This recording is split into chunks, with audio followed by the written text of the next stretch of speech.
दिल्ली में पोल्यूशन कम करने के लिए रेखा सरकार का बड़ा एक्शन। 31 मार्च के बाद 15 साल पुरानी गाड़ियों को नहीं मिलेगा पेट्रोल डीजल। दिल्ली के बड़े होटलों, एयरपोर्ट और कमर्शियल कॉम्प्लेक्स पर अनिवार्य होगा एंटी स्मोक गन। पर्यावरण मंत्री मनजिंदर सिंह सिरसा का बयान। 8 मार्च को महिला सम्मान योजना लागू कर सकती है दिल्ली सरकार। बीजेपी प्रदेश अध्यक्ष वीरेंद्र सचदेवा ने कहा, 8 मार्च आने दीजिए, जल्द चीजें साफ हो जाएंगी। नीतीश कुमार के जन्मदिन पर तेजस्वी यादव का तंज। बोले, बिहार में जब 20 साल पुरानी गाड़ी को इजाजत नहीं है तो नीतीश एनडीए की खटारा सरकार क्यों चलेगी। नीतीश कुमार को खटारा बताने पर तेजस्वी पर भड़के डिप्टी सीएम सम्राट चौधरी। कहा, मुख्यमंत्री अभी 15 साल और काम करने वाले हैं, चिंता मत कीजिए। डिप्टी सीएम विजय सिन्हा भी तेजस्वी पर भड़के। कहा, कुछ लोग सत्ता में आने के लिए बेचैन हैं, षड्यंत्र के जरिए सत्ता के लिए नैतिकता की बलि चढ़ा रहे हैं। नीतीश कुमार के जन्मदिन पर पटना के महावीर मंदिर में जेडीयू ने पूजा की। मंत्री अशोक चौधरी मौजूद रहे। जन स्वराज के संयोजक प्रशांत किशोर का लालू यादव पर हमला। कहा, 40 साल राजनीति करने के बाद पलायन रोकने की बात कर रहे हैं। सीएम योगी के कठपुल्ला वाले बयान पर असदुद्दीन ओवैसी बोले, योगी ने तो उर्दू नहीं पढ़ी, फिर वो साइंटिस्ट क्यों नहीं बने। ओवैसी ने वक्फ बिल को फिर मुसलमानों के खिलाफ बताया। कहा, इस बिल से कब्रिस्तान और दरगाहों को बेदखल करना चाहते हैं। ओवैसी पर बीजेपी नेता मोहसिन रजा का पलटवार कि अगर वो उर्दू के इतने बड़े समर्थक हैं तो वो बैरिस्टर की पढ़ाई करने के लिए लंदन क्यों गए। बीजेपी सांसद दिनेश शर्मा ने भी निशाना लगाया। कहा, पब्लिसिटी के लिए ओवैसी ऐसे बयान दे रहे हैं। 10 मार्च को वक्फ संशोधन बिल के खिलाफ बड़ा प्रदर्शन। All India Muslim personal law board ने सभी विपक्षी दलों को शामिल होने को कहा। फर्जी मतदाता बनाने में बंगाल सरकार माहिर है। कांग्रेस नेता अधीर रंजन चौधरी का ममता बनर्जी पर हमला। फर्जी वोटर्स की पहचान के लिए कांग्रेस नेशनल लेवल पर बना रही है वॉर रूम। कांग्रेस नेता गुलाम अहमद मीर का बयान। टीएमसी नेता कुणाल घोष का पलटवार। कहा, दिल्ली महाराष्ट्र में फर्जी वोटिंग पकड़ने में फेल रही कांग्रेस, बंगाल में हमने पकड़ लिया। तेलंगाना कांग्रेस ने एमएलसी टीनमार मलन्ना को पार्टी से सस्पेंड किया। कास्ट सर्वे के खिलाफ उठाई थी आवाज। उद्धव ठाकरे ने मातोश्री में की पार्टी नेताओं के साथ बैठक। 9 में 8 लोकसभा सांसद मौजूद रहे।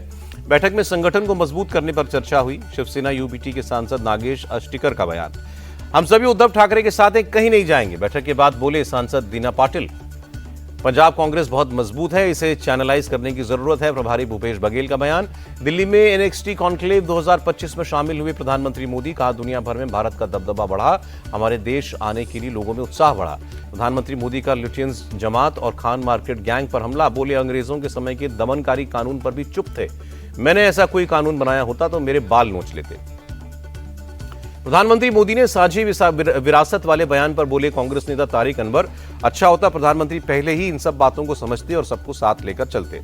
मणिपुर पर गृह मंत्री अमित शाह की हाई लेवल सिक्योरिटी मीटिंग, सुरक्षा हालात की समीक्षा। मीटिंग में राज्यपाल अजय भल्ला भी मौजूद रहे। अमित शाह के 8 मार्च से मणिपुर सभी रास्तों पर मुक्त आवाजाही सुनिश्चित करने के निर्देश दिए। अवरोध पैदा करने वालों पर एक्शन होगा। नशे के नेटवर्क को खत्म करने को कहा। मणिपुर में 8 मार्च से मुक्त आवाजाही के फैसले का कांग्रेस ने स्वागत किया। प्रदेश अध्यक्ष केशव मेघचंद्र सिंह बोले, बीजेपी सरकार के समय यह फैसला क्यों नहीं लिया गया।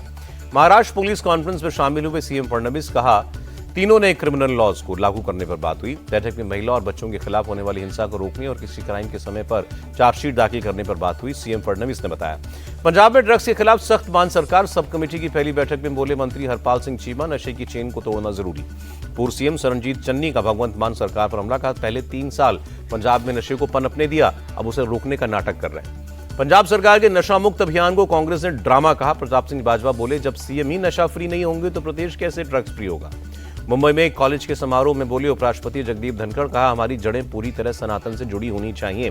धनखड़ बोले, सनातन समावेशी है, ये हमारी संस्कृति और शिक्षा का हिस्सा होना चाहिए। तमिलनाडु बीजेपी चीफ के अन्नामलाई ने सीएम स्टालिन को चिट्ठी लिखी और कहा, 5 मार्च को सर्वदलीय बैठक में भाजपा शामिल नहीं होगी। 3 लैंग्वेज पॉलिसी के समर्थन में सिग्नेचर कैंपेन शुरू होगा। 3 लैंग्वेज पॉलिसी विवाद पर बोली एनसीपी एसपी सांसद सुप्रिया सुले, केंद्र को नई पॉलिसी पर राज्यों के साथ चर्चा करनी चाहिए। उत्तराखंड के चमोली में बर्फ में फंसे 4 मजदूरों की मौत। रेस्क्यू टीम ने 46 लोगों को सुरक्षित निकाला। 5 मजदूरों की तलाश अब भी जारी। भारी बर्फबारी और खराब मौसम की वजह से रेस्क्यू ऑपरेशन फिलहाल रुका। टीमें जल्द काम शुरू करने के लिए स्टैंड बाय पर हैं। चमोली पहुंचे सीएम पुष्कर धामी। माना गांव का हवाई सर्वे, घायलों का हालचाल जाना। कुल्लू के पास पहनाला गांव में बाढ़ और बारिश ने मचाई तबाही। तेज बहाव में बही सड़क। मलबे में फंसी कई गाड़ियां। हिमाचल, उत्तराखंड और जम्मू कश्मीर के लिए अलर्ट जारी। 3 मार्च को आंधी तूफान और भारी बारिश की चेतावनी। जम्मू कश्मीर के पहलगाम में लगातार हो रही बर्फबारी ने बढ़ाई टेंशन। कई इलाकों में यातायात प्रभावित। हिमाचल के चंबा में 4 दिनों से जारी बर्फबारी रुकी। स्थानीय लोगों ने ली राहत की सांस। 3 फीट तक पड़ चुकी है बर्फ। नई दिल्ली रेलवे स्टेशन पहुंचे कांग्रेस नेता राहुल गांधी। कुलियों से मुलाकात की। केंद्रीय मंत्री जेपी नड्डा ने जन औषधि रथ को हरी झंडी दिखाई। कहा 2027 तक इसके 25,000 केंद्र तक पहुंचेंगे। जेपी नड्डा ने माता वैष्णो देवी के दरबार में लगाई हाजिरी। कहा यहां अलौकिक आनंद की अनुभूति होती है। यूपी के सीएम योगी ने समीक्षा बैठक की। युवा उद्यमी समेत केंद्र और राज्य की कई विकास परियोजनाओं की समीक्षा की। सीएम योगी ने अधिकारियों को निर्देश दिए। कहा 15 मार्च तक भूमि अधिग्रहण और मुआवजा वितरण का काम पूरा करें। सपा नेता शिवपाल यादव ने योगी सरकार को हर मोर्चे पर फेल बताया। कहा ये लोग सिर्फ हिंदू मुसलमान करते हैं। महंगाई बेरोजगारी बढ़ गई है।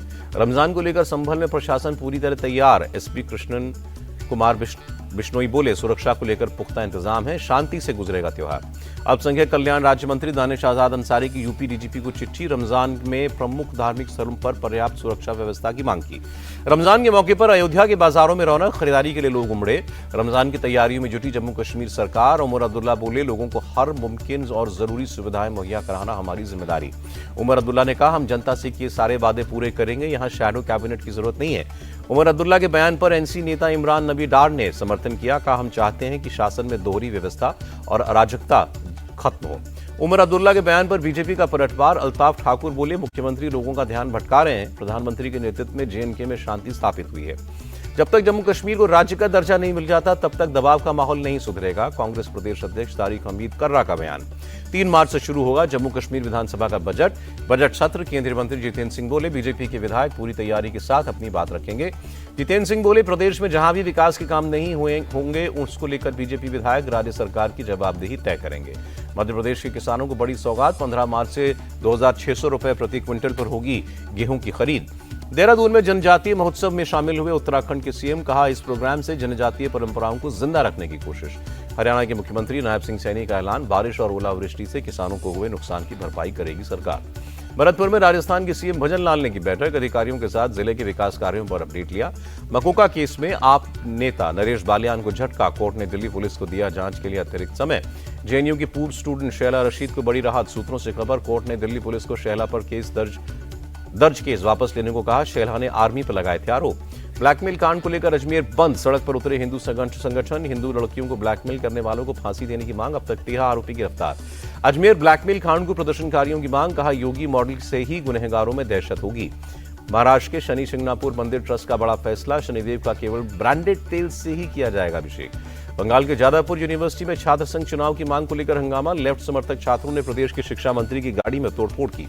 रेल मंत्री अश्विनी वैष्णव ने अहमदाबाद रेलवे स्टेशन का दौरा किया। स्टेशन के नवीनीकरण के काम का जायजा लिया। हेरिटेज थीम पर हो रहा है रेलवे स्टेशन का नवीनीकरण। गुजरात के आनंद में पहुंचे रेल मंत्री अश्विनी वैष्णव।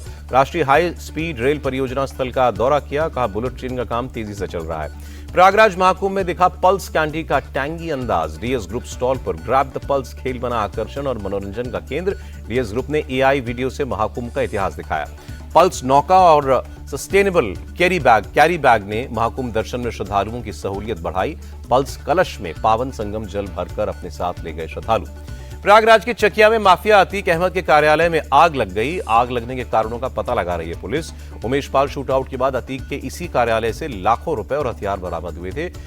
इस कार्यालय के एक हिस्से को पीडीए तोड़ चुका है। यूपी के कानपुर में सोशल मीडिया पर फेमस होने के लिए एक सुनार ने नया तरीका अपनाया।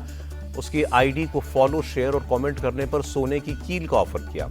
यूपी के हरदोई में ट्रेन डीरेल करने की साजिश नाकाम। लोको पायलट ने इमरजेंसी ब्रेक लगाकर ट्रेन रोकी। ट्रैक पर पत्थर और बोर्ड रखने वाले 2 नाबालिगों को पुलिस ने हिरासत में लिया। यूपी के गोरखपुर में घोष कंपनी चौराहे के पास बनी अवैध मस्जिद को तोड़ने का काम शुरू। बिना नक्शा पास कराए बनी है मस्जिद कमेटी खुद ही तोड़वा रही है मस्जिद को। गोरखपुर नगर निगम ने 15 दिन का अल्टीमेटम दिया था। यूपी के फतेहपुर में कब्रिस्तान में अज्ञात लोगों ने बुलडोजर से मजारों को तोड़ा। अज्ञात लोगों की तलाश में जुटा प्रशासन। केरल के कोच्चि में आशा वर्कर्स के समर्थन में कांग्रेस का प्रदर्शन। भीड़ को हटाने के लिए पुलिस ने पानी की बौछार की। केरल में ट्रिपल तलाक का मामला सामने आया। पति ने दुबई से व्हाट्सएप पर मैसेज भेजकर तलाक दिया। परिवार ने केस दर्ज किया। पुणे रेपकांड जैसी घटनाएं कहीं नहीं होनी चाहिए। डिप्टी सीएम अजीत पवार बोले, विस्तृत जांच के बाद तथ्य सामने आएंगे। पाकिस्तानी नंबर से महाराष्ट्र के मुख्यमंत्री कार्यालय को मिली बम से उड़ाने की धमकी। कांग्रेस ने कहा, मामले की उच्च स्तरीय जांच हो। हरियाणा के अंबाला में कोर्ट परिसर में फायरिंग। पेशी के लिए आए शख्स पर चली गोलियां। वारदात को अंजाम देने के बाद आरोपी फरार। पंजाब के तरनतारन में पुलिस और गैंगस्टर्स के बीच मुठभेड़। एनकाउंटर के बाद पुलिस ने 3 आरोपियों को पकड़ा। पंजाब के तरनतारन में भारी बारिश से गिरी एक मकान की छत। एक परिवार के 5 लोगों की दर्दनाक मौत। भोपाल की केमिकल फैक्ट्री में आग, दूर तक दिखाई दी आग की लपटें। पटना में ट्रैक्टर ने एक शख्स को कुचला। नाराज भीड़ ने आगजनी और तोड़फोड़ की। बिहार के दरभंगा में 8 दिन बाद दलित बच्चे का शव मिला। नाराज लोगों ने सड़क जाम की और पुलिस की गाड़ी में तोड़फोड़ की। आईएएस अधिकारी तुहिन कांत पांडे ने सेबी के अध्यक्ष का कार्यभार संभाला। 3 साल का कार्यकाल होगा। जीएसटी कलेक्शन में भारी बढ़ोतरी। जनवरी के मुकाबले फरवरी में 9.1% बढ़ा कलेक्शन। सरकार के खाते में 1.84 लाख करोड़ रुपए आए। मीडिया के सामने अमेरिका और यूक्रेन के राष्ट्रपति के बीच तीखी बहस। ट्रंप बोले, जेलेंस्की नहीं चाहते शांति। जेलेंस्की बातचीत छोड़कर व्हाइट हाउस से निकले। यूक्रेन के राष्ट्रपति जेलेंस्की को ट्रंप की चेतावनी। कहा, सीज फायर के प्रस्ताव को ठुकराना आपकी बड़ी गलती होगी। ट्रंप के साथ तीखी बहस को राष्ट्रपति जेलेंस्की ने दुर्भाग्यपूर्ण बताया। कहा, इससे दोनों देशों को नुकसान होगा, लेकिन माफी मांगने से इनकार किया। जेलेंस्की और ट्रंप की बहस पर रूस के विदेश मंत्रालय का बयान। ट्रंप और वेंस ने जेलेंस्की के साथ संयम दिखाया। ट्रंप ने से जेलेंस्की की बहस के बाद अमेरिका का बड़ा एक्शन। यूक्रेन को दी जाने वाली आर्थिक मदद पर ब्रेक। सैन्य और आर्थिक सहायता तत्काल बंद करने का ऐलान किया। जेलेंस्की ने अमेरिका का आभार जताया। कहा, पिछले 3 साल से युद्ध में अमेरिका ने हमारी बहुत मदद की। अमेरिका के बाद राष्ट्रपति जेलेंस्की ब्रिटेन पहुंचे। इटली, पोलैंड समेत कई देशों के नेताओं के साथ डिफेंस और सिक्योरिटी पर बात करेंगे। और यूक्रेन के खार्किव में रूस ने अस्पताल पर ड्रोन अटैक किया। 56 मरीजों समेत 64 लोगों को रेस्क्यू किया गया।